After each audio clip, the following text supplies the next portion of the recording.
I truly have a passion for cooking. It's like the same hustle, different product. What if I told you one of hip-hop's most unique voices was shaped not in a fancy studio, but in a small Vallejo house where a single mother worked 3 jobs just to keep the lights on? Before he became E-40, the slang-shaping, flow-bending Bay Area icon, he was Earl Stevens, a kid recording music with his siblings and selling tapes straight out of a car trunk, long before the world ever heard his name. This is the story of a man who turned struggle into strategy, and strategy into a 30-year legacy, from forming The Click with family to dropping 27 studio albums and helping define West Coast hip-hop. E-40 didn't just break into the industry, he built his own lane from scratch. And trust me, the twists in his journey will make you see him in a whole new light. If you want to understand the legend he became, let me take you back to where it all started. Earl Stevens was born on November 15, 1967, in the gritty yet vibrant city of Vallejo, California, a place whose pulse would later echo through every lyric he delivered as E-40. The city buzzed with soul music drifting from open windows and the quiet determination of families pushing forward day by day. He grew up alongside his brother D-Shot, sister Sugar T,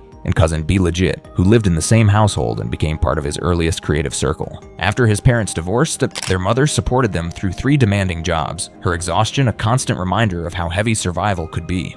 Some nights she played the OJs or the Spinners, sometimes crying quietly to Living for the Weekend, and Earl and his siblings would embrace her, a lesson in both struggle and love, like steel being shaped by flame. Music captured Earl early. When Rapper's Delight blasted through the high California air, it hit him like sunlight breaking through clouds, awakening something electric within him. By 4th grade, he was already learning the snare and bass drum, molding rhythm with the focus of a young craftsman. The streets gave him stories. The drums gave those stories structure. At Hogan High School, he balanced baseball, friendships, and his growing passion for music. With D-Shot, Sugar T, and B Legit, he recorded homemade demo tapes and sold them from a car trunk, letting their sound ripple across the bay like a spark catching dry grass. Together, the family formed Most Valuable Players, creating raw but determined tracks that carried the ambition and hustle that would later define Earl's career.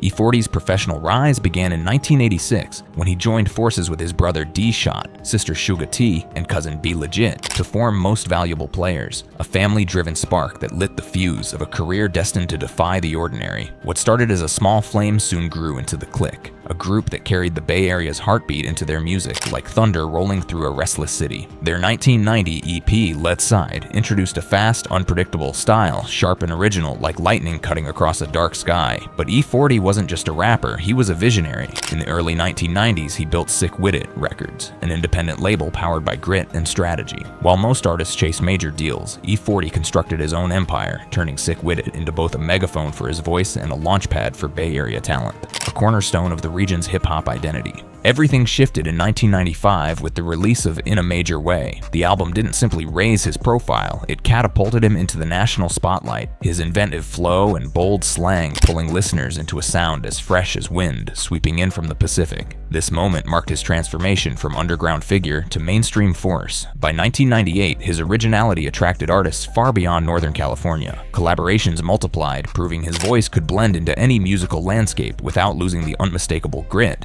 and flavor of Vallejo. Then came 2006, the year E-40 scorched the culture with Tell Me When to Go, a Lil Jon produced hit that exploded like a match dropped into gasoline. The song didn't just chart, it ignited the hyphy movement, turning Bay Area energy into a national force and solidifying E-40 as one of the architects of West Coast identity. Across the decades that followed, E-40 built a musical empire. With 27-plus studio albums, his catalog grew into one of the most expansive in hip-hop. Each release another reinvention, proof of longevity as steady as tides returning to shore. He extended his influence beyond recording booths, appearing on major film soundtracks and collaborating with icons like Dr. Dre and Kanye West, while refining a slang-rich vocabulary that seeped into the very language of hip-hop. Yet his ambition stretched further. E-40 stepped confidently into wine and spirits, food ventures, and brand expansions, proving that the same creativity that shaped his rhymes could also build businesses, launch products, and shape markets. Now let's talk numbers, because E-40's wealth story reads like the rise of a man who turned hustle into a financial engine. His fortune, estimated between $8 million and $10 million, didn't appear overnight. It grew from years of reinvention, sharp instincts, and a determination to depend on no one but himself. His foundation was music, touring, features, performances, and a catalog of over 27 studio albums, each one sending royalties back to him like a river that never stops finding the ocean. But for E-40, music was only the first brick in a much bigger empire. That empire began to take shape when he launched Sick Wid It Records in the early 90s, giving himself full ownership at a time when most rappers were bound to major labels. Sick Wid It became more than a record label. It became a factory of Bay Area talent and a pillar of regional culture, expanding his influence and income at the same time. It was ownership as power, and E-40 wielded it like a blacksmith forging his own crown. But the real expansion came when he stepped into the wine and spirits world with Earl Stevens Selections, a booming collection of wines, slurricane cocktails, bourbon, tequila, and more. Every product is 100% black-owned, meaning every dollar loops straight back to him. His bottles now fill shelves in major retailers like Walmart and Safeway, turning grocery aisles into another profitable stage. His love for cooking sparked another flourishing venture, Goon with the Spoon.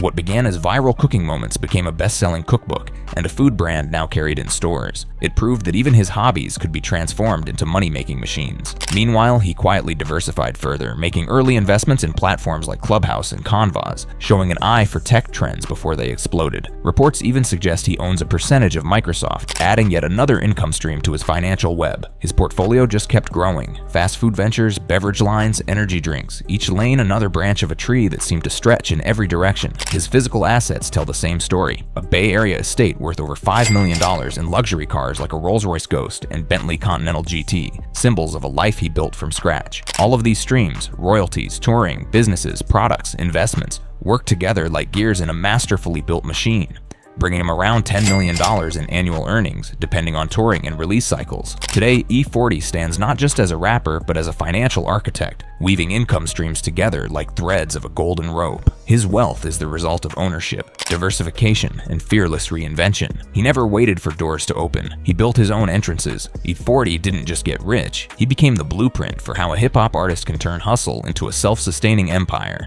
one that continues to expand across the Bay and far beyond. Next, let's talk about how he spends the money, starting with his homes. E-40's mansion in Danville sits in the East Bay Hills like a quiet reward for decades of grind, a place where success finally gets to stretch out and breathe. Tucked along Deer Hollow Drive, the estate spans an impressive 7,272 square feet with 5 bedrooms and 5.5 bathrooms, the kind of space that reflects not just wealth, but intention. Set in one of Danville's most serene and upscale neighborhoods, the mansion offers the privacy and calm that only true success can buy.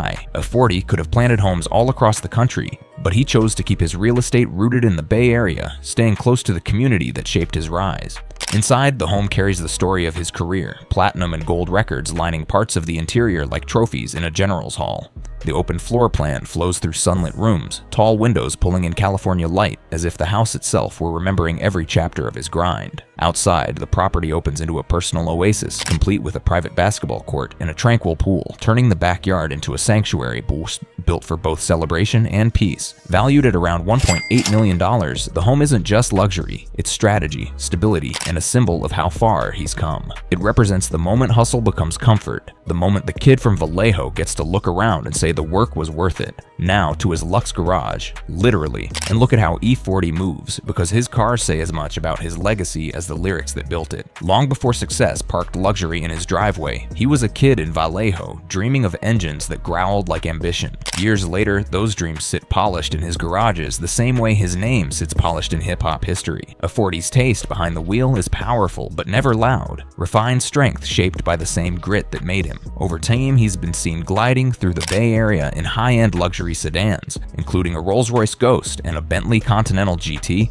each easily stretching past $300,000, machines built for men who understand the art of moving with quiet authority. But luxury is only one lane in his automotive story. E-40 also has a deep love for classic American muscle, cars that roar like the early hustle that carried him from Vallejo to global stages. Fans have seen him show off 2 restored classics, one jet black, the other mustard yellow, each gleaming like relics from a time when raw horsepower ruled the streets. These beauties typically run between $40,000 and over $100,000, depending on how rare and restored they are, making them both passion pieces and smart investments. Around the Bay, he's also been spotted in other premium vehicles, never flaunting them, always moving with the calm confidence of someone who earned every mile. Whether cruising through Danville's quiet neighborhoods or rolling into meetings for one of his ventures, E-40's cars mirror who he is, a man who fused street smarts with longevity, crafting a life that rides as smoothly as the engines he favors. And while many celebrities treat their garages like trophy cases, E-40's collection is different,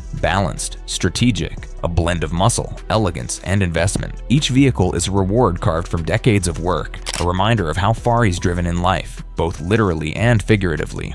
E-40's world stretches far beyond the mansions and the machines, into the quieter parts of his life where his true tastes live, places unseen when the cameras stop rolling. His spending isn't wild or showy, it's intentional, personal, and crafted with the same precision a chef uses when seasoning a signature dish, measured, warm, and full of flair. His jewelry collection shines as one of the boldest expressions of his personality. In a GQ feature, he revealed pieces that glimmered beneath studio lights, custom 40 and water chains, and a $100,000 plus Audemars Piguet watch, sparkling like the milestones of a legacy decades in the making. Yet he's just as willing to grab diamonds from Costco as from luxury jewelers, proving he prefers smarts over spectacle. His lifestyle also pours into the kitchen, the world he built with his own two hands. Cooking isn't a pastime for E-40, it's another stage. The man behind Goon with the Spoon stocks his kitchen with the same fire he brings to the studio. From family-gifted multi-cookers to soulful plates of short ribs, gumbo, and oxtail, he invests in food the way an artist invests in craft. That passion simmered into a best-selling cookbook and full food lines now sold in stores like Walmart and Safeway, letting fans literally taste his creativity. And instead of simply buying luxury spirits, E-40 creates them. His lifestyle is woven with bottles from his own brands, Earl Stevens Selections wines, Slurricane cocktails, and Kuiper Belt bourbon, each sip carrying the pride of a 100% black-owned product. Every dinner, celebration, or quiet night echoes with the flavors of his own making. But his spending also reaches back to where he came from. While others splurge for attention, he channels money into causes that reflect his roots. Supporting the Grambling University Foundation and the Salvation Army, focusing on youth, struggling communities, and disaster relief, his generosity moves like a steady drumbeat beneath the soundtrack of his life. His influence stretches even further into lifestyle ventures, energy drinks, fast food businesses, and restaurant projects inspired by the flavors he grew up with. These aren't just investments, they're extensions of a life stitched together from culture, comfort, and ambition. Let's get into another side of him that isn't all about luxury, his personal life. Before the plaques and the brands, there was a young Earl Stevens in Vallejo who met Tracy, the girl who would become his compass. By 1985, they were inseparable, and in 1991 they turned that bond into marriage, a partnership that's lasted decades. Tracy prefers quiet to spotlights, but her influence runs through his story. Raised in the same city, she understands the man behind the myth, and he often credits her steady presence as the foundation beneath the career. Their love became legacy with the birth of Earl Stevens Jr., Droop E, in 1988, who grew into a respected producer and artist carrying the Bay's sound forward. Later, Imari Issue Stevens added another voice to the family's creative line. The values that hold them together, discipline from his father, resilience from his mother, still echo in how E-40 parents, partners, and keeps home first even when the schedule isn't. Ask him the secret and he'll keep it simple. Communicate, be honest, share life, habits that keep their rhythm locked like a bass line that never slips. Behind the legend is a husband and father who measures success not just in charts, but in the house he's kept warm since youth, and in the sons who carry his name and his spirit into the next verse. Now let's spice it up with a touch of controversy and drama. It was April 2023 in Sacramento, Warriors vs. Kings, playoff energy crackling through Golden One Center. Courtside as always, E-40 found himself dealing with persistent heckling. When he finally turned to address it in an assertive but polite manner, security swooped in, not on the heckler, but on him, and escorted him out in front of a roaring crowd. The clips hit social media within minutes, E-40 visibly stunned, talking to arena staff as the building tried to swallow the awkwardness. He later said the ejection reeked of racial bias, arguing security saw a dispute between a black man and a white woman and assumed he was at fault. Humiliating for someone who'd attended countless NBA games without incident. Even Klay Thompson called the moment very weird to see, vouching for E-40's long record of respect courtside. Competing explanations followed like fast breaks. Some sources tied to the arena claimed he'd been standing too often and ignoring warnings. E-40's camp countered that no warning was ever given.